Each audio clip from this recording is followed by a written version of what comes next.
नमस्कार दोस्तों। आज हम बात करते हैं संख्या पद्धति, जो कि रेलवे, एनटीपीसी, दिल्ली पुलिस और एसएससी जीडी प्रतियोगी परीक्षाओं के लिए उपयोगी टॉपिक होता है।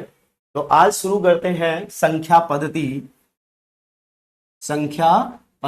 या संख्या प्रणाली। देखिए दोस्तों, संख्या प्रणाली में मैंने एक वर्ड लिखा है संख्या। सबसे पहले विचार दिमाग में यही आता है कि संख्याएं कितनी प्रकार की होती हैं। तो आपने बहुत सारी संख्याएं सुनी होगी, जैसे प्राकृत संख्या, पूर्ण संख्या, परिमेय, अपरिमेय, वास्तविक, काल्पनिक।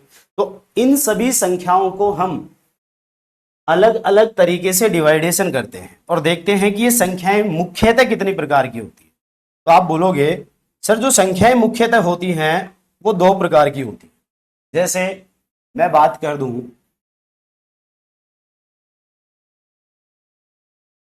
संख्या मुख्यतः कितने प्रकार की होती हैं? दो प्रकार की। पहली संख्या होती है वास्तविक संख्या। कौन सी संख्या होती है? वास्तविक संख्या। मैं एक बार सभी संख्याओं का नाम लिख देता हूं यहाँ पे कि कौन सी संख्या किस संख्या से कैसे संबंधित है, फिर एक एक संख्या को लेकर हम चर्चा करेंगे। कौन सी संख्या लिखी? वास्तविक संख्या। दूसरी जो संख्या होती है वो होती है काल्पनिक संख्या। कौन सी संख्या होती है? काल्पनिक संख्या। दोस्तों, मैं बात करूं कि सर ये वास्तविक संख्या और काल्पनिक संख्याएं कौन कौन सी होती हैं, अर्थात मैं सीधी सी बात कर रहा हूं कि जिन संख्याओं को आप संख्या रेखा पर प्रदर्शित कर सकते हैं। बोला संख्या रेखा क्या है?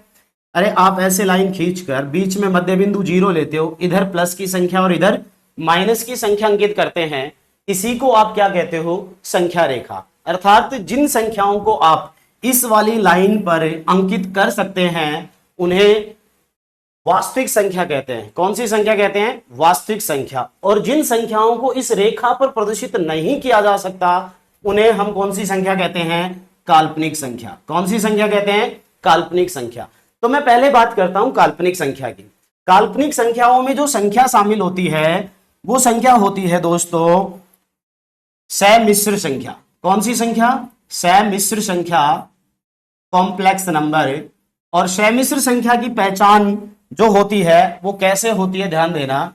जिन संख्याओं में आयोटा का यूज किया जाए, जिन संख्याओं में आयोटा का यूज किया जाए, अर्थात जिन संख्याओं में आयोटा का यूज होता है ना, वो संख्याएं कैसी होती हैं? सम्मिश्र संख्याएं। अपने कंपटीशन एग्जामों में सम्मिश्र संख्या का कोई लेवल नहीं होता। जो भी प्रश्न बनते हैं वो कौन सी संख्या से बनते हैं दोस्तों? वास्तविक संख्या से। तो मैं देखूं वास्तविक संख्या कितने प्रकार की होती है। अब मुख्यतः मैं बात करने वाला हूं वास्तविक संख्याओं को लेकर। तो वास्तविक संख्याओं को देखा गया तो देखिए, वास्तविक संख्याओं को मैं दो रूपों में बांट रहा हूं। कितने रूपों में? दो रूपों में। आपने बोला कि सर वास्तविक संख्या दो रूपों में कैसे, कौन कौन सी संख्या होंगी? तो ये देखिए, पहली संख्या होती है वास्तविक में परिमेय संख्या। कौन सी संख्या? परिमेय संख्या। मैं एक एक संख्या की विस्तृत व्याख्या करूंगा, अभी तुम केवल इतना ध्यान दो कि वास्तविक संख्या किन दो संख्याओं से मिलकर बनती है। तो आपने बोला एक होती है परिमेय संख्या और एक होती है अपरिमेय संख्या। कौन सी? अपरिमेय संख्या। अब दिमाग में विचार आया कि परिमेय संख्या किन्हीं और संख्याओं में बढ़ती है? तो नहीं, परिमेय संख्या केवल परिमेय होती है। लेकिन दोस्तों, हम बात कर दें परिमेय संख्याओं की, तो परिमेय संख्याओं को हम और आगे भी बांट सकते हैं। और आगे बांटा तो देखा, परिमेय संख्याओं में यदि मैं बात करूं, एक तो होता है पूर्णांक। पूर्णांक क्या होता है? धनात्मक और ऋणात्मक संख्याएं। धनात्मक और ऋणात्मक संख्याएं। पूर्णांक संख्याओं के साथ ही एक संख्या और भी बोल सकता हूं मैं, भिन्न। अर्थात भिन्न भी किसमें आती हैं? परिमेय संख्या में। भिन्न भी किसमें आती है दोस्तों? परिमेय संख्या में आती है। अब आपने पूर्णांक देखा, पूर्णांक और भिन्न मिलकर क्या बना रही थी? परिमेय संख्या। तो फिर से परिमेय संख्या की बात करी कि सर परिमेय संख्या का डिवाइडेशन कैसे होगा? तो सुनिए,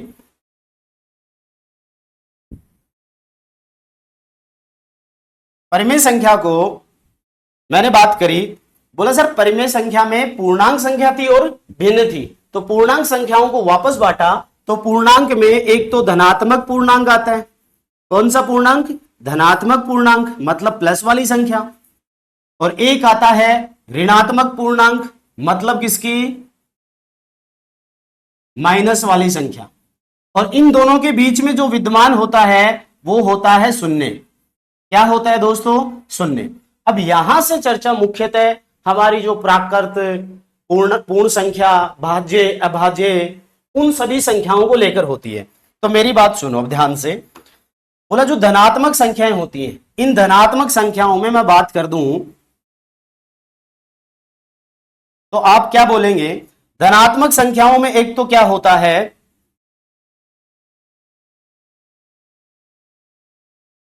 एक तो होती है प्राकृत संख्या। कौन सी संख्या होती है? प्राकृत संख्या। इसमें धनात्मक संख्याओं में कौन सी होती है? प्राकृत संख्या। यदि मैं धनात्मक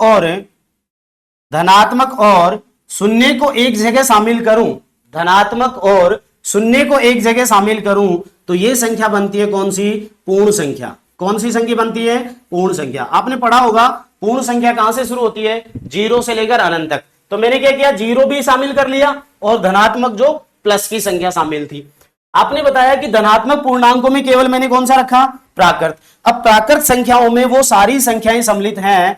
बोला जैसे भाज्य, अभाज्य आदि सभी प्रकार की जो संख्याएं सम्मिलित हैं वो किसमें है? प्राकृत संख्याओं में। दोस्तों आपने सभी संख्याओं को बांटा कि हम सभी संख्याओं को दो रूपों में बांट रहे थे, एक काल्पनिक और एक वास्तविक। वास्तविक संख्या जिसे संख्या रेखा पर क्या कर रहे थे? प्रदर्शित, और काल्पनिक जिसे संख्या रेखा पर प्रदर्शित नहीं कर सकते। फिर मैंने परिमेय को क्या किया? वास्तविक संख्या को दो भागों में बांटा, एक परिमेय और एक अपरिमेय। परिमेय भी फिर वापस बटी तो परिमेय में कौन सी आई? पूर्णांक और कौन सी? भिन्न। जब पूर्णांकों को देखा तो पूर्णांक आप लोगों को भी पता है, एक प्लस की संख्या होती है और एक माइनस की।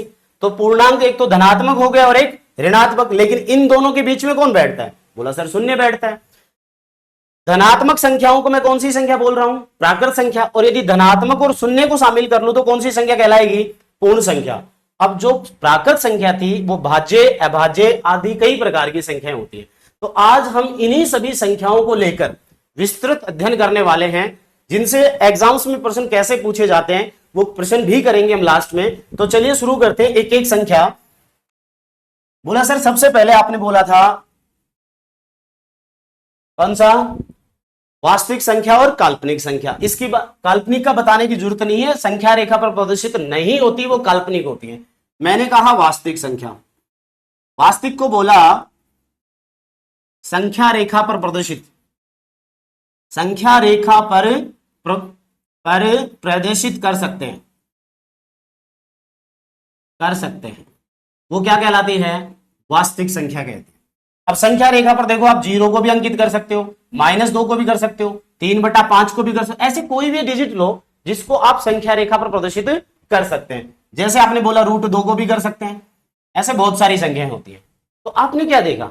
सिर्फ वास्तविक संख्याओं में संख्या रेखा पर प्रदर्शित करते हैं, 0 हो गया, -2 हो गया, 4/5, 9/11, 8/16, कुछ भी हो जाए। ऐसा जिन संख्याओं को संख्या रेखा पर प्रदर्शित कर सकते हैं वो कैसी संख्या होती है भाई? वास्तविक संख्या।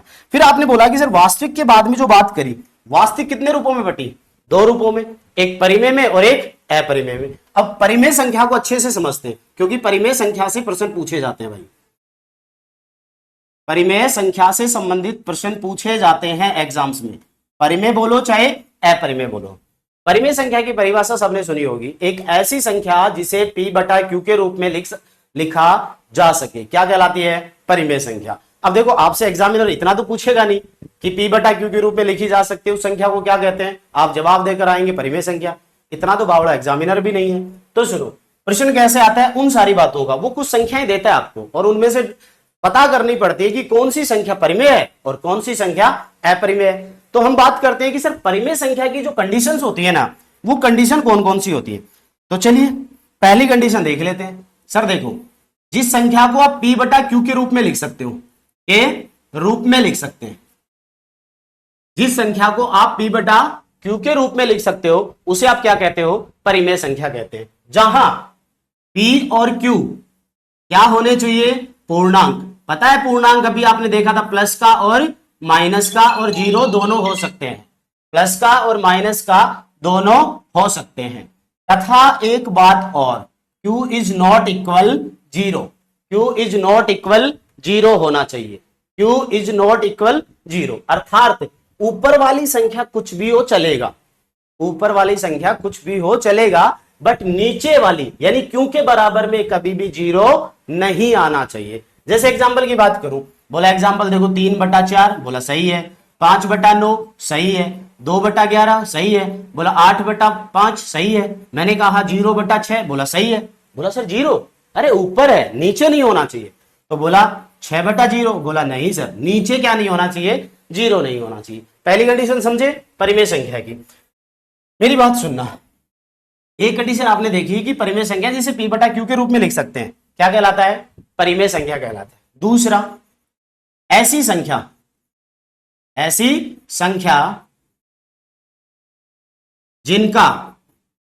जिनका क्या दशमलव प्रसार, देखो दशमलव प्रसार से बात करते हैं, दशमलव प्रसार। अब दशमलव प्रसार में दो बातें होंगी, मेरी बात ध्यान से सुनना भाई। पहला दशमलव प्रसार क्या होता है, शांत दशमलव प्रसार। देखो दो तरीके के दशमलव प्रसार होते हैं, आप किसी भी संख्या में भाग लगाते हैं, किसी भी संख्या में किसी भी संख्या का भाग लगाते हैं, तो क्या तो भाग पूरा चला जाता है या फिर भाग कंटिन्यू चलता रहता है, मतलब कभी भी पूरा भाग नहीं जा सकता। जो भाग पूरा चला जाता है उसको कहते हैं शांत दशमलव प्रसार, और जो भाग पूरा नहीं जाता उसे कहते हैं अशांत दशमलव प्रसार।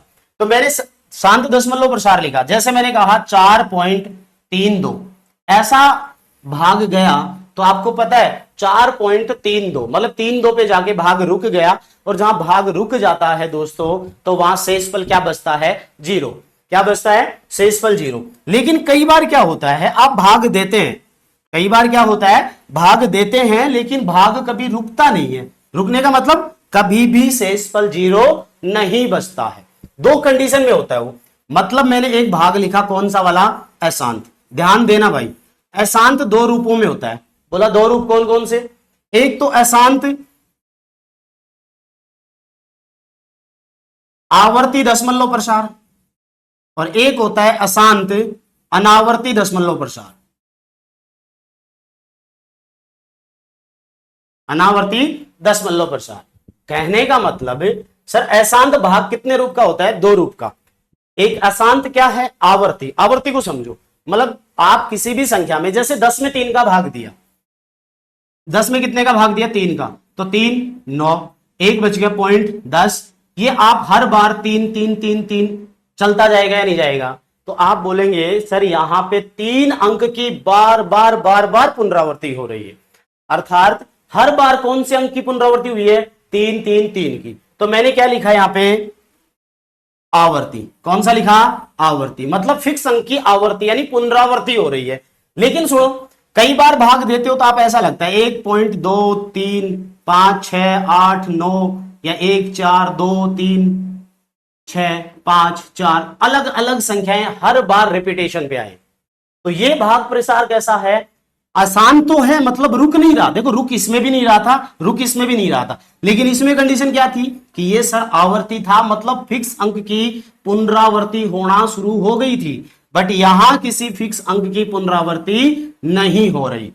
तो जब फिक्स अंक की पुनरावृत्ति नहीं हो रही, आपको नहीं पता कि यार इसको आप सरल करें तो इसका पॉइंट कैसे हटे, और जब इसका पॉइंट नहीं हट सकता तो आप दोस्तों बताइए क्या आप इसे P/Q के रूप में लिख सकते हैं, बताइए क्या आप इसे P/Q के रूप में लिख सकते हैं, तो आप बोलोगे बोला सर नहीं। लेकिन सुनो, ये वाला था, अभी आपने लिखा 1.333333, मतलब यहां फिक्स अंक की पुनरावृत्ति थी, तो क्या आप इसको सरल करके 1.33 की पुनरावृत्ति थी, तो मैंने 3 के ऊपर क्या डाल दिया, बार, मतलब आपको पता चल गया कि 3 के ऊपर क्या है, बार है, 3 के ऊपर क्या है, बार है, जो बार बार पुनरावृत्ति कर रहा है।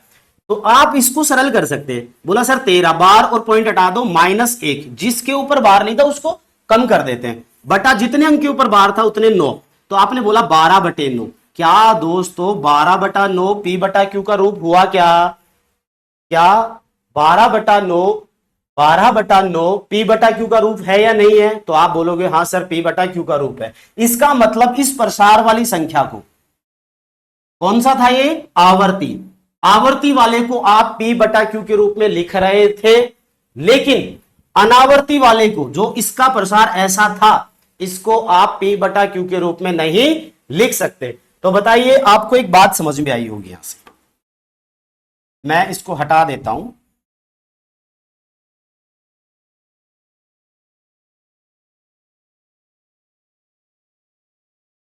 तो दशमलव प्रसार एक तो कैसा होना चाहिए? शांत। क्या होना चाहिए? शांत। तथा दूसरा कैसा होना चाहिए? अशांत। लेकिन अशांत में कौन सा? बोलो। अरे अशांत में कौन सा? आवर्ती दशमलव प्रसार। कैसा? आवर्ती दशमलव प्रसार। मतलब फिक्स अंक की या फिक्स अंकों की पुनरावृत्ति होनी चाहिए। आप इसको क्या कहते हैं? परिमेय संख्या में बदल सकते हैं। दो बातें समझे, P बटा Q के रूप में, तथा जिनका दशमलव प्रसार एक तो क्या होना चाहिए? शांत। एक दूसरा क्या होना चाहिए? अशांत। अब तीसरी बात और करते हैं। तीसरी बात के लिए देखो कि बोला कौन सी कंडीशन के तहत हम चेक कर सकते हैं कि संख्या परिमेय संख्या है या नहीं है। तो आपने बोला देखो, आप कई संख्या होती है, जैसे सर √4 है, √4 को वर्गमूल सोल्व करते हैं तो भाई आपका आंसर कितना होता है? 2। बोला सर 2 एक प्राकृत संख्या भी है, पूर्ण संख्या में भी है, तो क्या किसी भी संख्या के नीचे 1 लगाकर इसको P बटा Q में लिख सकते हो क्या? बोला सर सही है, लिख सकते हैं। लेकिन 4 की जगह √5 होता, 4 की जगह कितना होता? √5 होता, तो आप √5 को पूरा पूरा सॉल्व नहीं कर सकते। अर्थात वो एक अपूर्ण वर्ग संख्या है। क्या है? अपूर्ण वर्ग संख्या है। जब इसका कंप्लीट मान नहीं निकलता, क्योंकि इसका मान आप निकालोगे 2 पॉइंट ऐसे चलता जाएगा, चलता जाएगा, जहां हमें पता ही नहीं है कि कौन सा अंक कितनी बार आ रहा है या भाग कितनी बार जा रहा है। तो क्या आप इस √5 को सरल कर पाओगे क्या? बोला नहीं सर। लेकिन हाँ, √4 हो गया, √16 हो गया, √25 हो गया, √625 हो गया। 625 का वर्गमूल 25। बोला 25 को हम लिख दे 25/1। तो बताओ परिमेय संख्या में है कि नहीं है? बोला सर ये बात सही है। अर्थात जिनका पूरा पूरा वर्गमूल निकला, जिनका क्या निकला? पूरा पूरा वर्गमूल निकला, उनको हम परिमेय संख्या में काउंट कर सकते हैं क्या? बोला सर सही है बात कर, क्योंकि आप जिस संख्या का पूरा पूरा वर्गमूल निकल रहा है उसको परिमेय संख्याओं में शामिल कर सकते हैं क्या? अरे बोलो। बोला सर हाँ कर सकते हैं। एक जिसका पूरा पूरा घनमूल निकले, यानी क्यूब रूट निकले, स्क्वायर रूट और क्यूब रूट। तो मेरी बात सुनना, जैसे आपने बोला 8 और इसमें कितना शामिल है? मैंने चम्मच में डाले 3। इसका मतलब है कि 8 का घनमूल। 8 का घनमूल आप सोल्व करते हो भाई, 2 का क्यूब 2 गुना 2 गुना 2 8 होता है। तो क्या इसको सरल करोगे तो 2 आएगा कि नहीं आएगा? बोला सर आएगा। तो आपने 2/1 लगाया, बोले तो P बटा Q है। लेकिन इसी की जगह ये ऐसा होता तो क्या आप इसका पूरा पूरा घनमूल निकाल सकते थे? बोला नहीं। तो जो घनमूल नहीं निकाल सकते तो दोस्तों आप उसे P बटा Q के रूप में भी नहीं लिख सकते। तो उम्मीद करता हूं दोस्तों जो बात मैं समझाना चाह रहा था वो आपको बखूबी से समझ में आई होगी। अर्थात मैंने क्या बोला, जिनका दशमलव प्रसार एक तो शांत हो और एक क्या हो, एक तो शांत हो और एक क्या हो, अशांत आवर्ती। ये ध्यान देना, आवर्ती वाला। तीसरा क्या लिखा था? जिन संख्याओं का पूर्ण रूप से वर्गमूल और घनमूल निकाला जा सके। अरे भाई जिसको पूरा पूरा सोल्व कर सकते हो तो उसको P बटा Q के रूप में लिख सकते हो, और जिनको सोल्व नहीं कर सकते तो P बटा Q के रूप में नहीं लिख सकते। उम्मीद है यहां पे परिमेय संख्या आपको समझ में आई होगी। अब बात करते हैं अपरिमेय संख्या की। तो देखिए, अपरिमेय संख्या इसका उल्टा होता है कि नहीं होता? परिमेय का क्या होता है? उल्टा। तो आप इसकी लिखोगे पहली बात, जिसे P बटा Q के रूप में नहीं लिख सकते। अरे भाई परिमेय का क्या है? ये उल्टा है। तो P बटा Q के रूप में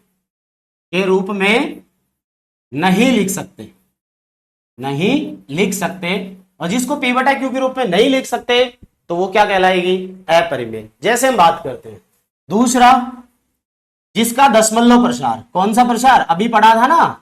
अरे दशमलव प्रसार 2 तरीके का था। कौन कौन सा? एक बोला शांत और एक अशांत। शांत दशमलव प्रसार परिमेय में आता था, लेकिन अशांत में कितने भाग थे? 2। अशांत दशमलव प्रसार में कितने भाग थे? बोला सर 2 भाग थे। एक कौन सा? अशांत आवर्ती दशमलव प्रसार और एक अशांत अनावर्ती। तो देखिए, आपने बोला था एक तो आवर्ती और एक अनावर्ती, दोनों की बात कर लेता हूं। आवर्ती में लिखते हो 2.56565656, मतलब सेम अंक की पुनरावृत्ति हो, तो भाई आप इसको कैसे लिख सकते हो सर? 2.56। देखो 5 6 फिक्स अंक की पुनरावृत्ति हो रही है, तो 5 6 के ऊपर क्या लगा दूं? बार। जैसे ही बार लगेगा तो ये सोल्व हो जाता है पी बटा क्यू के रूप में। 256 बार वगैरह पॉइंट हटाया और उसमें से घटा दिया वो संख्या जिसके ऊपर बार नहीं था, तो कौन थी? 2। अब जितने अंकों के ऊपर बार था, बोला सर 2 अंकों के ऊपर बार था, तो नीचे 9 कितनी बार लगा दिया? 2 बार। तो ये आपका आया 254/99। क्या भाई ये परिमेय संख्या के रूप में है क्या? आप बोलोगे जी हाँ सर, ये तो पी बटा क्यू के रूप में है। तो जब पी बटा क्यू के रूप में है तो हमने भी तो आवर्ती को किस में लिखा था? पी बटा क्यू यानी परिमेय में लिखा था। अब बात करते हैं अनावर्ती की। अनावर्ती में कोई भी दशमलव प्रसार का पुनरावर्तन नहीं होता, बार बार किसी सेम अंक की पुनरावृत्ति नहीं होती। जैसे आप बोलो 3.4128653289145 ऐसे कुछ भी लिख दू यार मैं।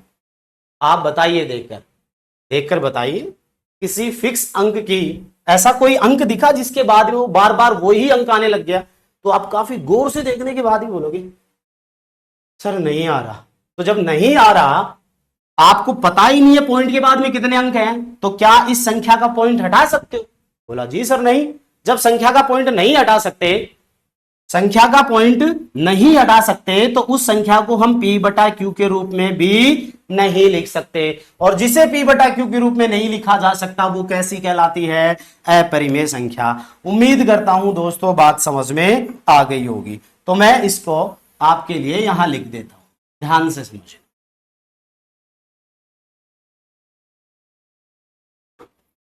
दशमलव प्रसार में कैसा होना चाहिए?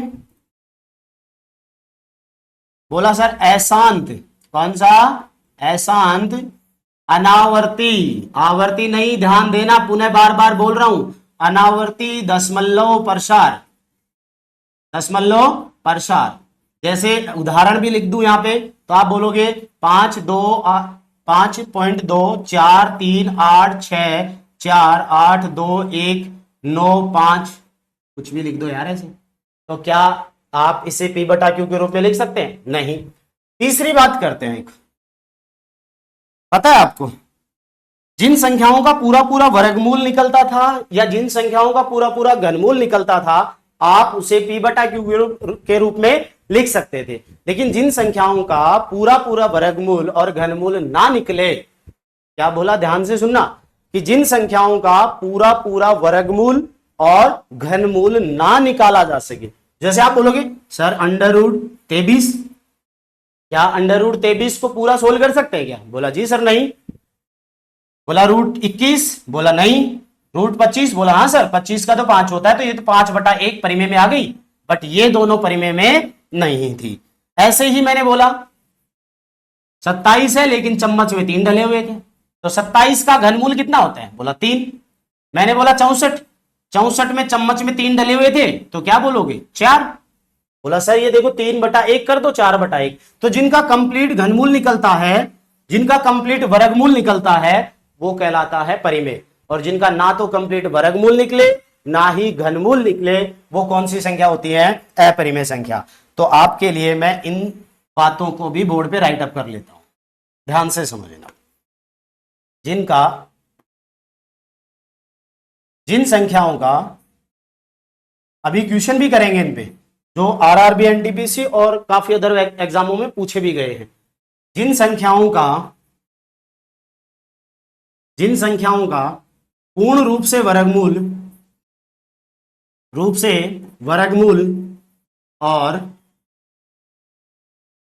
और घनमूल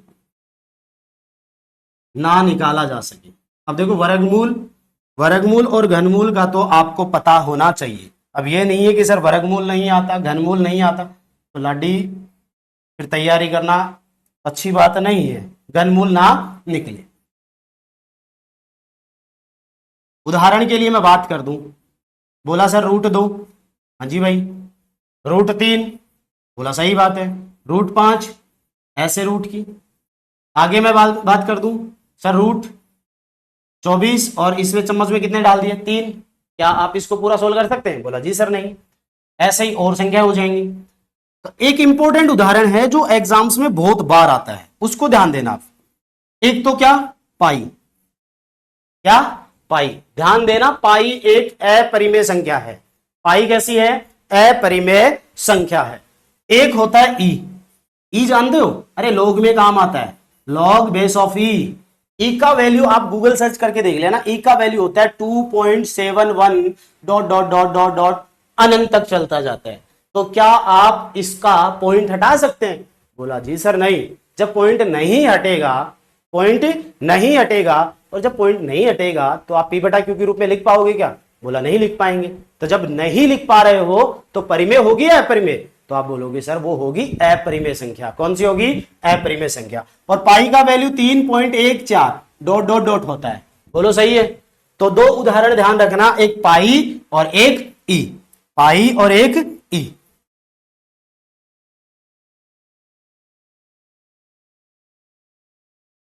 और आगे क्या लिख सकता हूं, जैसे 2.7132854931 ऐसी संख्या लिखी आती है, वो भी किस में आती है भाई? अपरिमेय संख्याओं में। तो दोस्तों उम्मीद करता हूं परिमेय और अपरिमेय आपको समझ में आ गई होंगी, परिमेय और अपरिमेय समझ में आ गई होंगी। आगे देखो, अपरिमेय के बाद में आपने वास्तविक संख्याओं को दो रूपों में बांटा था। कौन कौन सी? परिमेय और अपरिमेय, दोनों समझे। परिमेय को भी अब आगे बांटा। तो परिमेय के बाद में देखो, मैं कुछ एक सीधा बता देता हूं, अब इसको तो ज्यादा कुछ नहीं है।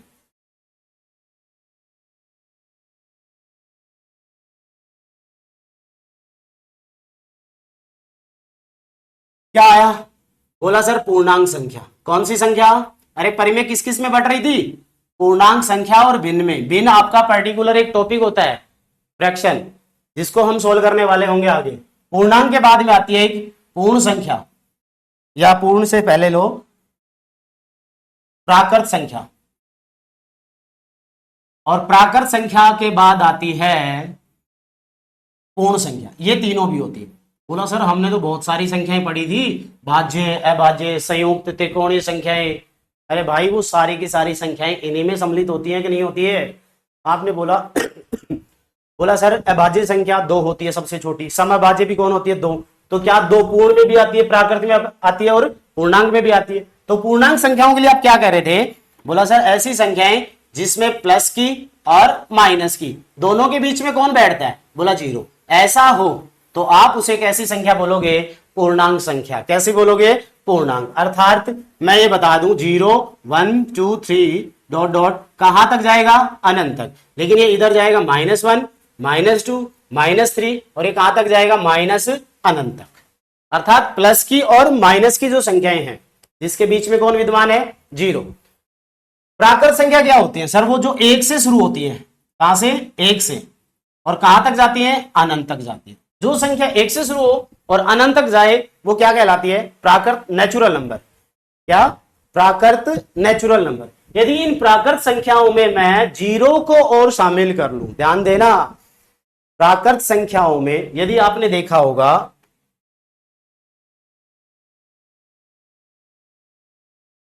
पूर्णांक संख्याओं में 2 थी, एक धनात्मक शून्य और ऋणात्मक। धनात्मक और शून्य को शामिल किया तो क्या बोला था? पूर्ण संख्या। लेकिन धनात्मक में केवल क्या थी? प्राकृत संख्या। तो बात ध्यान से सुनना, पूर्ण संख्या कहां से शुरू होती है? 0 1 2 3 4 और कहां तक भाई? अनंत तक। अभी मैं क्या करता हूं, जितनी आपने संख्या पढ़ी है ना, चाहे वो प्राकृत पढ़ी हो, चाहे परिमेय पढ़ी हो, चाहे कोई सी भी संख्या पढ़ी है, उन सभी को एक स्ट्रक्चर के माध्यम से, जिसमें कई बार क्या होता है एग्जामिनर कथन और निष्कर्ष से, मतलब कथन दे देता है 3-4, पूछता है निम्न में से कौन सा कथन सत्य है, कौन सा कथन असत्य है। ऐसे प्रश्नों के लिए मैं इन सभी संख्याओं का एक इंडेक्स यानी एक ग्राफ बनाकर आपसे चर्चा करने वाला हूं। और ये ग्राफ आप सीख लिए तो ग्राफ सीखने के बाद आप हमेशा बता दोगे कि सर कौन सी संख्या प्राकृत है या प्राकृत नहीं है। मेरी बात सुनना भाई, मैंने एक संख्या ली,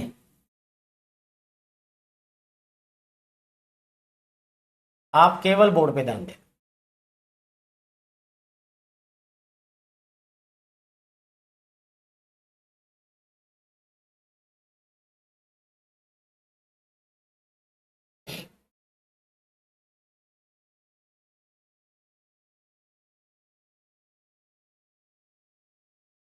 या फिर ऐसा करता हूं, मैं बना ही देता हूं, मेरी बात सुनो।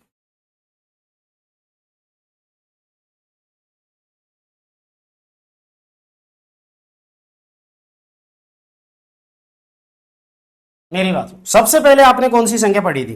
बोला सर सबसे पहले पढ़ी थी हमने, भाई सबसे छोटी संख्या होती है प्राकृत, जो कहां से शुरू होती है? बोला सर देखो, प्राकृत संख्या कहां से शुरू थी? बोला एक से थी, एक से दो तीन कहां तक थी? अनंत। तो ये प्राकृत थी, मतलब मैंने यहां लिखा कौन सी संख्या? प्राकृत संख्या। अब जैसे ही प्राकृत में किसको शामिल करा? जीरो को। जैसे ही प्राकृत में किसको शामिल करा? जीरो को। तो फिर ये संख्या बन गई क्या? पूर्ण संख्या। कौन सी संख्या? पूर्ण संख्या। अर्थात ये प्राकृत थी, प्राकृत में जीरो शामिल करते ही ये कौन सी संख्या बन गई? पूर्ण संख्या। अरे कौन सी बन गई? पूर्ण संख्या।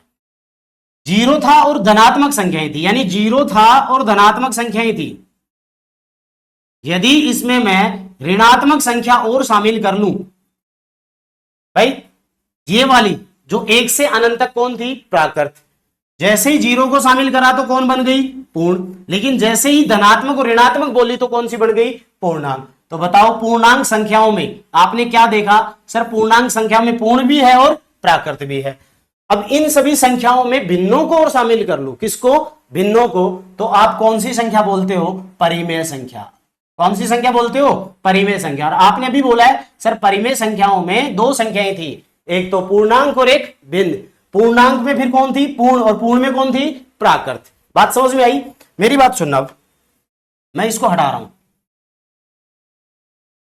ऐसा जो ग्राफ बनाया है, ऐसा लिखने में किसी को दिक्कत आई क्या? एक संख्या परिमेय हो गई, अब एक कौन सी बची? अपरिमेय संख्या। कौन सी बची? अपरिमेय संख्या।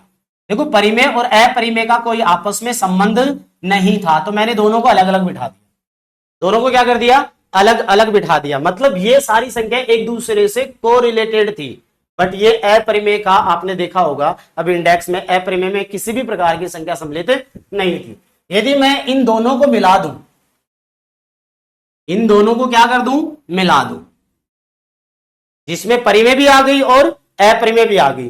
परिमेय और अपरिमेय, देखो ये तो पूरी परिमेय है, ये क्या है? अपरिमेय। और परिमेय और अपरिमेय मिलकर ही क्या बनाती थी? तो आपका जवाब आएगा सर वास्तविक संख्या। कैसी संख्या? वास्तविक संख्या। अरे वास्तविक संख्या को आपने दो रूपों में बांटा ना? बोला हाँ सर, एक तो परिमेय में बांटा और एक अपरिमेय में। फिर परिमेय में कौन आई? पूर्णांक। पूर्णांक में कौन आई? पूर्ण। पूर्ण में कौन आई? प्राकृत। अब बोला कथन से रिलेटेड प्रश्न आ जाए तो हम कैसे बात करने वाले? तो सुनो, आप अंदर से बाहर जाते हैं। अंदर से कहां जाते हैं? बाहर। अंदर से जब भी बाहर जाते हैं तो सभी काम आता है कि नहीं आता? बोला हाँ सर काम आता है। तो एक बात कहूं, मैंने ये लाइन खींची तो आप बोलोगे यहां पे सभी होगा। क्या होगा? सभी। अंदर से बाहर की तरफ जाएंगे तो क्या होगा? सभी। तो आप एक बात कहो, सभी प्राकृत संख्या क्या है? पूर्ण संख्या। सभी प्राकृत क्या है? पूर्णांक। सभी प्राकृत क्या है? परिमेय। आपसे मैं पूछूं क्या सभी प्राकृत अपरिमेय है? तो बोला सर दोनों का तो संबंध ही अलग अलग है। भाई इन दोनों का आपस में कोई संबंध है क्या? बोला नहीं। मैं बोलूं सभी पूर्ण संख्या क्या है? पूर्णांक। सभी पूर्ण परिमेय। सभी पूर्णांक क्या है? परिमेय। क्या मैं इसका उल्टा बोल सकता हूं क्या? क्या मैं इसका उल्टा बोल सकता हूं क्या? तो आप बोलोगे जी सर नहीं। क्या सभी परिमेय संख्या प्राकृत संख्या है? तो आप बोलोगे ना सर गलत बात। परिमेय में कौन सी शामिल थी? पूर्णांक। पूर्णांक में कौन शामिल थी? पूर्ण। और पूर्ण में कौन शामिल थी? प्राकृत। तो अंदर से बाहर की तरफ जाए तो किसको यूज करोगे? सभी को। तो जो सभी होगा तो वो कथन सही होगा, अन्यथा वो गलत होगा। अब जैसे मैं आपसे एक बात पूछता हूं, आप जवाब देना कमेंट बॉक्स में कि क्या सभी पूर्णांक प्राकृत संख्या है? इसका जवाब आप कमेंट बॉक्स में बताना कि है या नहीं, यस या नो। अब देखो इन संख्याओं की आपने विस्तृत चर्चा करी। विस्तृत चर्चा करने के बाद दिमाग में विचार आया कि सर इनसे संबंधित प्रश्न एग्जाम्स में पूछा कैसे जाता है। तो चलिए कुछ एक प्रश्नों का आज अध्ययन करते हैं जो आज से संबंधित क्लास में था। मैंने एक प्रश्न लिया है। एक प्रश्न क्या है, बोला संख्या n स्क्वायर माइनस 1 किससे विभाजित होगी। संख्या है एक, ये क्या है, बोला सर संख्या है। कौन, n स्क्वायर माइनस 1 किससे विभाजित होगी यदि n क्या है, एक प्राकृत संख्या। अरे भाई अभी आप पढ़कर आए थे, प्राकृत संख्या कहां से शुरू होती है, बोला सर 1 से, और कहां तक जाती है, बोला अनंत तक। प्राकृत संख्या को आप नेचुरल नंबर कहते हो ना। अरे प्राकृत संख्या को क्या कहते हो, नेचुरल नंबर। जहां n स्क्वायर माइनस 1 किससे विभाजित होगी, जहां n क्या है, एक प्राकृत संख्या। लेकिन ये वाली बात भी ध्यान देना, n इज ग्रेटर देन 1। ये चिन्ह तो समझ में आता होगा, जिधर मुंह खुला होता है उधर की संख्या बड़ी होती है। मतलब इधर खुला हुआ है n की तरफ, तो n बड़ा है किससे, 1 से। मतलब सर n का मान 1 2 3 अनंत तक हो सकता है, बट n 1 से क्या है, बड़ा। n क्या है, 1 से बड़ा, तो सर n का मान 1 तो नहीं हो सकता। n का मान कितना ले लें, 2। यदि आप n का मान 2 लेते हैं, n का मान 2 लेते हैं, तो आप मुझे बताइए n की जगह 2 रख दो, 2 कोष्टक 2 का स्क्वायर माइनस 1। तो देखो 2 का स्क्वायर कितना होता है, 4 में से 1 गया। अरे 2 का स्क्वायर 4, 4 में से 1 गया तो कितना बचा, ये तो हो गया 3, यानी 2 गुना 3। तो जवाब कितना आया, 6। जवाब कितना आया, 6। ऑप्शन नंबर सी आपका राइट आंसर है। मैं आपको एक बात और बता दूं, वैसे नोट की बात ही है, काफी बार पूछा भी जाता है कि लगातार, ध्यान देना, लगातार 3 प्राकृत संख्याओं का मल्टीपल, 3 प्राकृत संख्याओं का गुणनफल, संख्याओं का गुणा हमेशा, क्या, हमेशा कितने से विभाजित होता है भाई, 6 से। कोई भी 3 लगातार प्राकृत संख्या आप ले लीजिए, उनका मल्टीपल होता है वो हमेशा कितने से विभाजित होता है, 6 से। तो दिमाग में आ रहा है सर 6 से, तो यहां भी आंसर आ रहा था। तो देखिए यार, क्या मैं इसको ऐसे लिख सकता हूं, n कोष्टक n स्क्वायर माइनस 1, 1 के ऊपर स्क्वायर लगा दूं तो ये a square minus b square वाला पद बन रहा है, बोला हाँ जी सर बन रहा है। और a square minus b square को आप कैसे लिख सकते हैं, एक बार प्लस, अरे भाई a square minus b square बराबर होता है a प्लस बी और कोष्टक a माइनस बी, यानी एक बार दोनों को जोड़कर और एक बार दोनों को घटाकर लिखते हैं।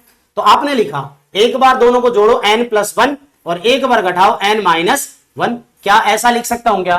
तो आपको कितनी संख्या दिखी, बोला सर 3 दिखी। अब 3 में n किससे बड़ा लेना है, 1 से, तो n का वैल्यू 2 ले लूं, तो n का वैल्यू 2 लिया तो 2 कोष्टक का मतलब गुणा, 2 में 1 जोड़ा तो 3, 2 में 1 घटा तो 1। क्या 1 2 3 लगातार 3 प्राकृत संख्याओं का गुणा है या नहीं है, तो आप बोलेंगे हाँ सर सही है। तो लगातार 3 प्राकृत संख्याओं का गुणनफल हमेशा कितने से विभाजित होता है, 6 से। चलिए अगला प्रश्न देखते हैं।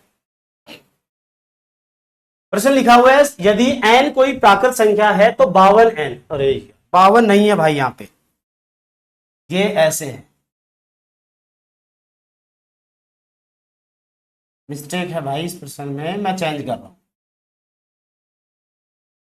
ये 52 नहीं है, ये क्या है, 5 की घात 2n माइनस 1, 5 की घात 2n माइनस 1 कितने प्राकृत संख्याओं से, कितने प्राकृत संख्याओं से विभाजित होगा। देखो पिछले प्रश्न में क्या बोला था कि कौन सी प्राकृत संख्या से विभाजित होगा, लेकिन यहां बोल रहा है कि कितने, ऐसी कितनी संख्याएं हैं, वो संख्याएं बतानी है, 1 है या 2 है या 3 है या 4 है। जल्दीबाजी में आप इस प्रश्न का आंसर गलत देकर आ सकते हैं। सुनो, 5 की घात 2n माइनस 1 एक संख्या है और n क्या वहां पे, प्राकृत संख्या। n के बारे में कोई बाइंडेशन नहीं दी, आप जानते n प्राकृत है, n प्राकृत है तो प्राकृत की वैल्यू 1 से कहां तक जाती है, अनंत तक। मतलब n का मान क्या आप 1 लिख सकते हैं क्या, बोला हाँ जी सर लिख सकते हैं। तो देखिए n का वैल्यू जैसे 1 लिखा, 5 2 एकम 2 तो 2 रह गया माइनस 1, 5 की घात 2 का मतलब कितना होता है 25,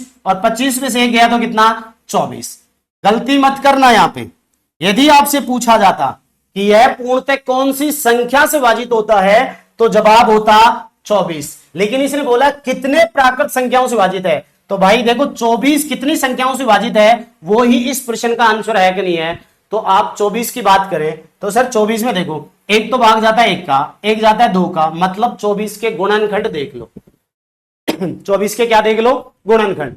जो जो गुणनखंड होंगे उन सभी का 24 में क्या जाएगा, भाग। बोला सर 3 का भी जाता है, 4 का भी, 5 का नहीं जाता, 6, 7 का नहीं, 8 का जाता है, 9 का नहीं, 10 नहीं, 12, 12 के बाद में किसका जाता है, सीधा 24 का।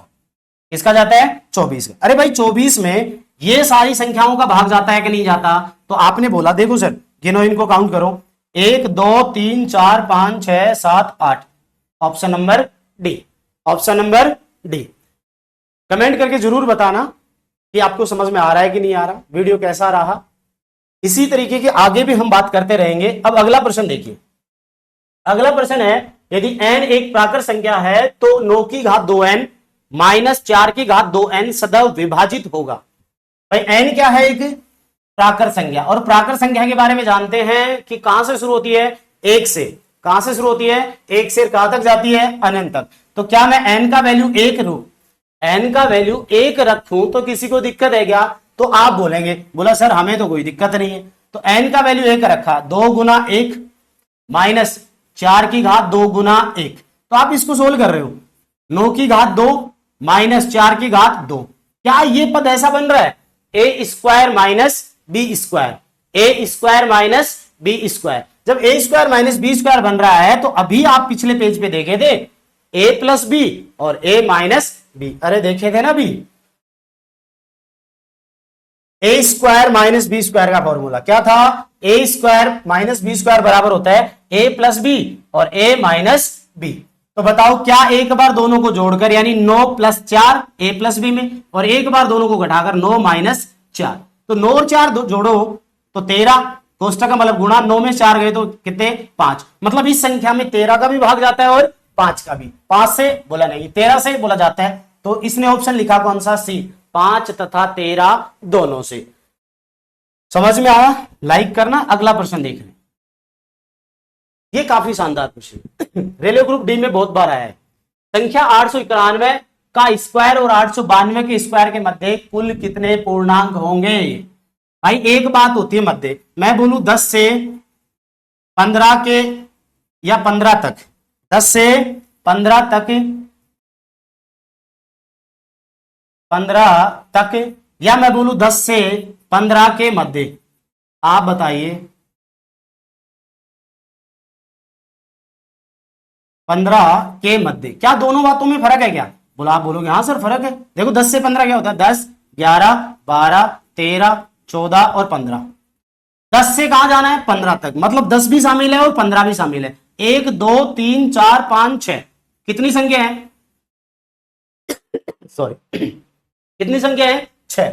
बोला सर 6 संख्याएं हैं तक में, लेकिन मैं बोलूं 10 से 15 के मध्य, मतलब ना तो 10 लेना है, ना तो 10 लेना है और ना ही 15 लेना है, तो फिर मध्य में कितनी संख्या है? तो आप बोलोगे 1 2 3 4। सर मध्य में कितनी है, 4, और तक में कितनी है, 6। तक में कितनी थी, 6। अब एक बात आओ यार, ये तो छोटी छोटी बातें थी, ऐसे ये बहुत बड़ी बातें बोल दी इसने, 891 892, तो इनके बीच और तक में ढूंढे तो क्या कर रहे थे, मध्य में कैसे निकाला? चलो एक एग्जांपल और बताता हूं मैं।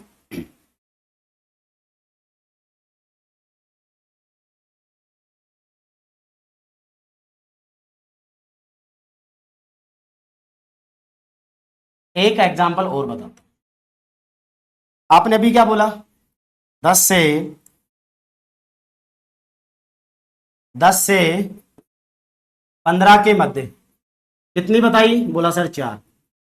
मैंने बोला 11 से 17 के मध्य, तो आप लिख लिख कर देखेंगे सर 11 और 17 के मध्य, मतलब ना तो 11 चाहिए, 12 13 14 15 16 और 17, 17 भी नहीं चाहिए। कितनी हुई, 1 2 3 4 5। सर यहाँ पे कितनी है, 5। क्या आप हर बार ऐसे गिन के देखोगे? बोला नहीं सर। तो मध्य में संख्या कैसे निकालते हैं? बड़ी संख्या 15 में से छोटी संख्या 10 घटा दो। मध्य संख्या कैसे निकालते हैं? बोला बड़ी संख्या में से छोटी संख्या घटा दो और जो रिजल्ट आए उसमें से एक कम और कर दो। कब? जब बात कौन से की हो, मध्य की, और यदि बात तक की हो तो एक संख्या जोड़ दो। लेकिन हम किसकी बात कर रहे हैं, मध्य की, तो मध्य के लिए एक संख्या क्या और करनी पड़ेगी, कम, -1। तो बताओ कितनी संख्या थी, 4, और हमने भी कितनी देखी थी, 4। 17 और 11, बड़ी कौन है, 17, में से कौन घटा दूं, 11, कितनी बची बोला सर 6 बची। मध्य पूछ रहा है, एक कम करो, कितनी बची 5। क्या दोनों बातें सही है? उम्मीद करता हूं मध्य वाली संख्या आप निकालना सीख गए होगी कि मध्य में संख्या कैसे निकालते हैं। ऐसा ही हमारा एक प्रश्न लिखा हुआ है, देखिए भाई क्या कह रहा है, 891 कौन है, 891 का स्क्वायर और 892 के स्क्वायर के मध्य कुल पूर्णांकों की संख्या होगी।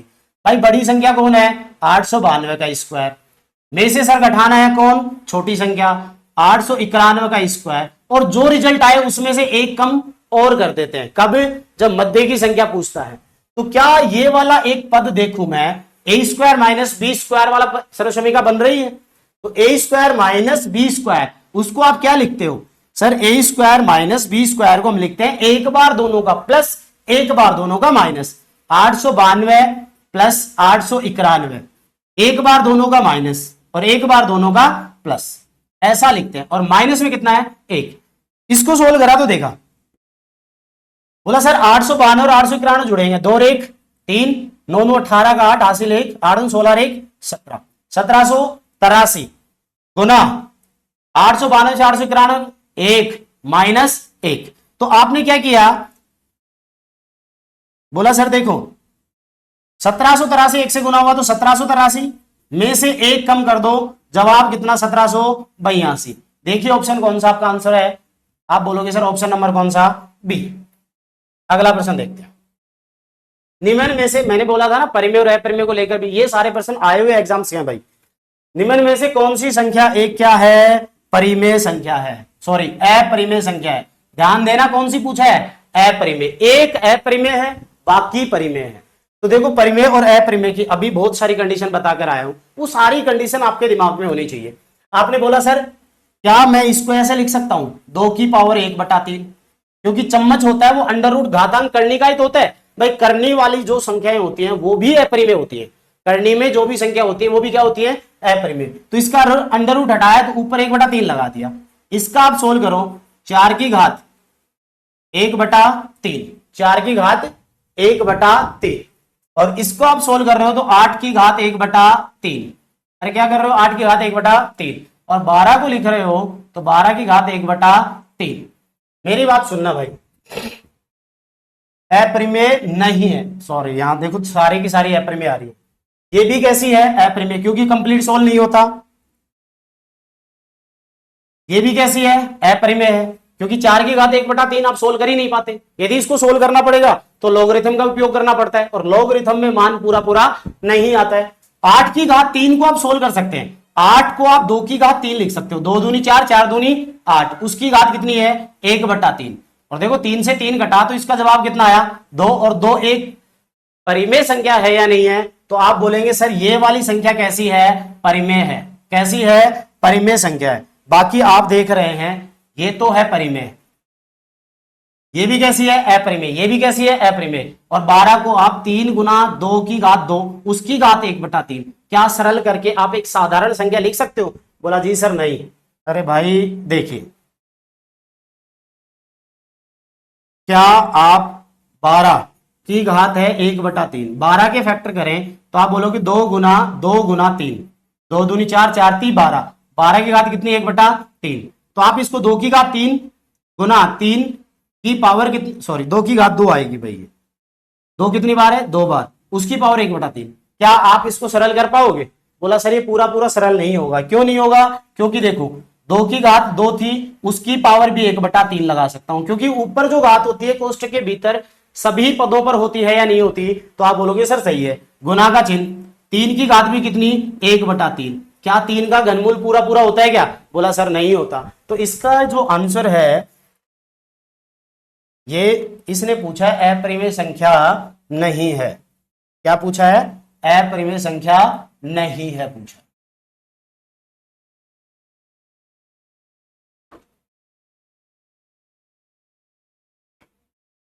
अपरिमेय संख्या नहीं है, तो बताओ कौन सी नहीं है? बोला ऑप्शन नंबर बी, क्योंकि बी कैसी है, एक परिमेय संख्या है। कैसी है? एक परिमेय संख्या है। अगला प्रश्न देखो, फिर वैसा ही प्रश्न, कौन सी संख्या परिमेय संख्या? बोला सर नहीं है। ध्यान देना, क्या बोला है? नहीं। ये नहीं वाला चिन्ह आप चिन्हित कर लेना, कैसी संख्या? परिमेय। परिमेय p बटा q का रूप। देखो 1728 का घनमूल कितना होता है? 12। 12 को आप p बटा q के रूप में लिख सकते हैं। बोला सर लिख सकते हैं, कोई दिक्कत नहीं है। यहां पे देखा पॉइंट के बाद में अंक रुक गए, आगे डॉट डॉट डॉट नहीं दिखा, मतलब दशमलव प्रसार कैसा है? शांत है। और जब शांत दशमलव प्रसार होता है दोस्तों, तो वो कैसा होता है? शांत दशमलव प्रसार परिमेय होता है अपरिमेय? तो आप बोलोगे सर परिमेय।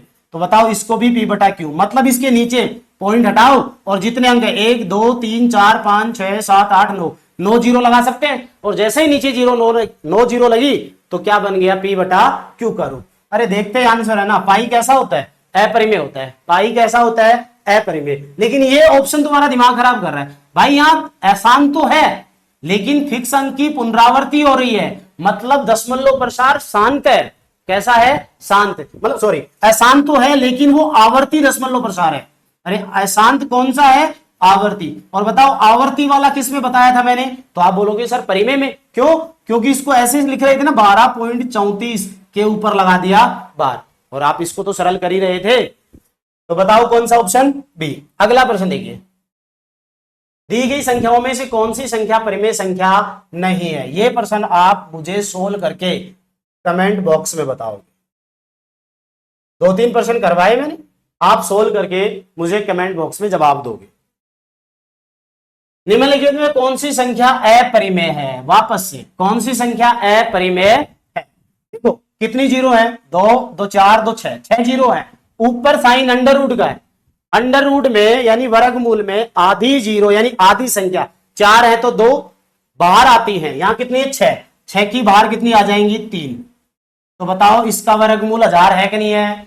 इसका वर्गमूल सोल्व करोगे तो कितनी? अरे भाई देखो, क्या मैं इसको 10 की पावर 1 2 3 4 5 6 ऐसा लिख सकता हूं? उसकी पावर कितना? अंडर रूट हटाओगे 1 बटा 2, 2 से काटा 6 को, कितनी बार? 3 बार। तो 10 की घात 3 बोले तो कितना बोला सर? 1000। और हमने भी कितना बताया? 1000। सर 1000 परिमेय है या अपरिमेय? तो आप बोलोगे सर परिमेय संख्या है। यहां पे देखिए कितनी है, इसको देखो सर 10 की कितनी घात है? 6। अरे 10 कितनी बार है? यानी 0 6 बार। उसके ऊपर वाली चम्मच में 6 डले हुए, हटाओगे 1 बटा 6, क्योंकि 6 है तो 1 बटा 6 ही आएगा। इसका जवाब भी कितना? 10। बोला सर ये भी क्या है? परिमेय संख्या है। इस पे देखो ये 10 कितनी बार था? 6 बार। उसके ऊपर कितना? 1 बटा 3, चम्मच में 3 है तो 1 बटा 3, 3 दूनी 6। तो आप क्या बोलोगे सर? 10 की घात 2 बोले तो कितना? 100। और 100 भी क्या है? एक परिमेय संख्या। अरे भाई साधारण प्राकृत संख्या, पूर्ण संख्या, ये सारी संख्या परिमेय में आती है कि नहीं आती? बोला आती है।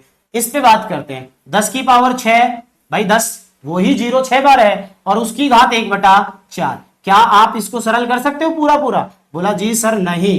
क्यों? 10 की पावर देखो 3, 2 से काटो 2 तिया 6, 2 दूनी 4, कितना आया? 3 बटा 2। क्या ये परिपूर्ण मान है क्या? बोला जी सर नहीं। तो इसका आंसर कौन सा है? बोला सर इसका आंसर है डी।